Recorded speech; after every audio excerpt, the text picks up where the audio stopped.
Hello everyone and welcome back to your piano lesson. If you are here for the first time, I am Gianluca Fronda, pianist, composer, piano and composition teacher. If you want to discover interesting facts about me, you can watch the introduction video of the channel. I'm leaving the link below in the description, where you will find also the link for my artistic channel in case you are interested in original music and covers. Going back to the Piano Lessons to Go channel, don't forget to subscribe and to share also with your friends if there is anybody that is interested in piano music. Let me know also about yourself when you started studying, your experience. Now time to go to our lesson. Today is still confirming the birthday mood. As you can see from the background, I am going to talk about The River Flows in You by Yiruma. I have published on Thursday my official video on my artistic channel. Today I'm talking about how to study it, how to play, how to understand what is happening in this fantastic music sheet. I am using the original version, the official version as published by Yiruma. You see there is even the signature, the book is exactly this one, very pretty book. The same one I used for when a few days ago I published Kiss the Rain. Same identical book. Today I am also publishing the simplified version, published on the grade for piano solos. It's not in the same identical key signature, it is shorter than the original one. The original one has 3 sharps, is in F sharp minor. The simplified version is in E minor, has 1 sharp. Is just 3 pages with a repeat sign, definitely easier than the official one.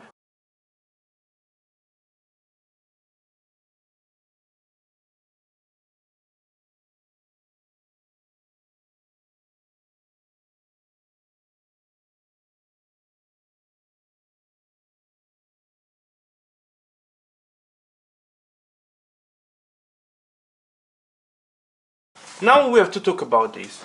Anyways, what obviously all the versions have in common, starting obviously from the original one, is that this piece is also composed using a simple basic pattern, harmonic pattern. A very interesting chords progression, one of the most famous one that is used and abused by many songwriters and composers, and obviously the result is always outstanding. We're talking about F sharp minor, D major, A major, E major. Even though I said that this is in F sharp minor, same as the simplified version is in E minor, we might also say that it is in kind of key signature that is in between A major and F sharp minor, because in contemporary music, or as many call modern music, but I prefer definitely to say contemporary music, composers, including me, we are using key signatures sometimes that are a middle way, something that is in between the major and the minor. It would take too long today to explain why do I say that it is not clearly F sharp minor, not clearly A major. But anyways, it's better that we consider the chords and the degrees of the harmony, these degrees. So referring to A major, to the relative major, using 3 sharps, F sharp, C sharp and G sharp, we are using in this piece the 6th degree, F sharp, the 4th degree, D major, the 1st degree, A major, the 5th degree, E major. Let's touch 1 second A major scale. A major is this. If we want to play the natural scale, the F sharp natural minor scale, it would be. Now I prefer to refer to the major. Referring to the major, this is the 1st, this is the 7th, this is the 6th. So we start from the 6th, F sharp minor. Then 4th, D major. Why 4th? A is the 1st, 2nd, 3rd, 4th, D. D major. A obviously is the 1st. Is obvious. And E is the 5th, the dominant. 1, 2, 3, 4, 5. And these are the 4 chords that are used in this piece.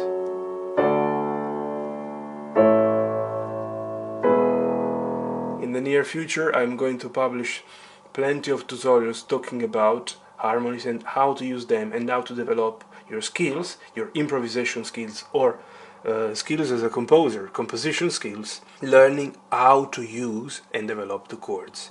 Some student is asking me constantly to publish videos regarding chords.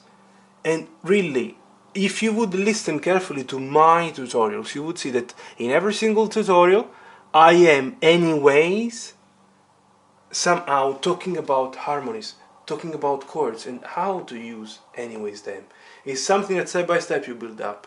I want you to understand things. Obviously in the future I will publish in a much more maybe clear and easy way for everybody. But for now, I think that you understood that these are the 4 chords, and these are the chords that used and abused all over the piece, up to the end. It's a pattern that is transformed.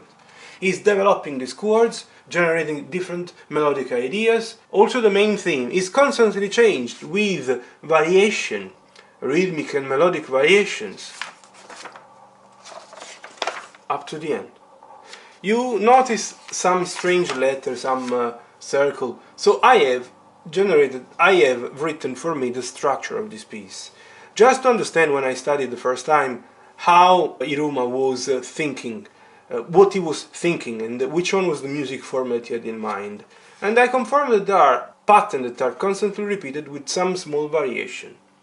It's a very interesting form anyways. Now I'm going to play for you very slow, because my intention in this tutorial is the one of playing it very slow. You will notice that I use and abuse of the 4th and 5th finger when there are the complicated passages, the demi-semiquavers. For me it's easy, and this is another thing that I'd like to clarify. Try to develop as much as you can your technique, because by developing your technique and taking your technical skills to the highest possible level, there is no limit. So passages like these ones will be played with plenty of ease, because the 4th and the 5th are working same as they are working the 2nd and the 3rd. Now I'm going to play it very slow. I consider the final speed around 66 beats per minute, 70, so something in between 66 and 70 beats per minute. I am going to play definitely slower, way slower. Many times I have added on top of the original music sheet some pause sign, because by listening carefully to the recording, to the official recording made by Yiruma, I noticed that he extend the length of these bars at the beginning that we might consider like the big introduction, the introduction of the piece, 4 bars of introduction, and here I would consider the authentic start. But now in the solo performance I'm going to respect the length of the notes, same as they are written.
I really hope you have enjoyed my slow performance, and I really hope that you have noticed also a few important things. I mentioned at the beginning before playing that I would use and abuse of the fourth and fifth when playing the demi-semiquavers. Even when I have the two demi-semiquavers, for example here in bar 18, when I do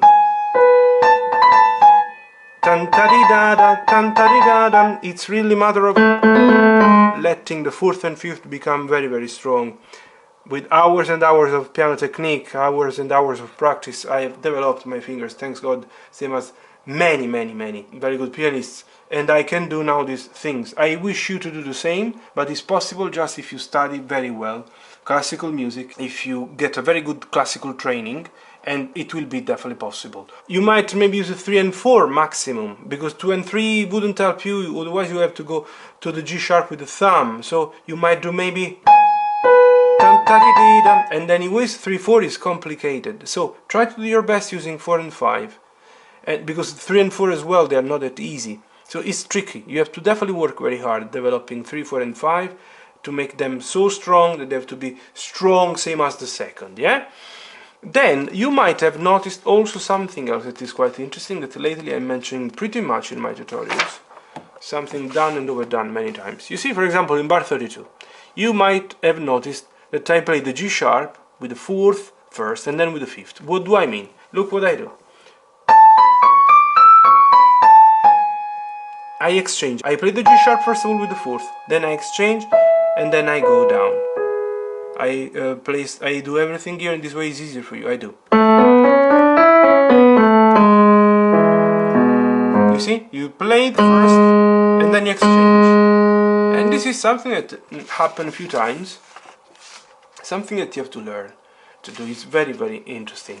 Anyways, I think that is clear to you that the harmony is always the same identical one, that the patterns also in the right hand are many times the same, simply transformed a little bit, but at the end also when they have been transformed using some embellishment with some grace note or with some development of the passage, adding some demi-semiquaver like a taradam, you get it again. So it's a form of minimalistic music, a little bit more elaborated, but anyways kind of minimalistic with few elements.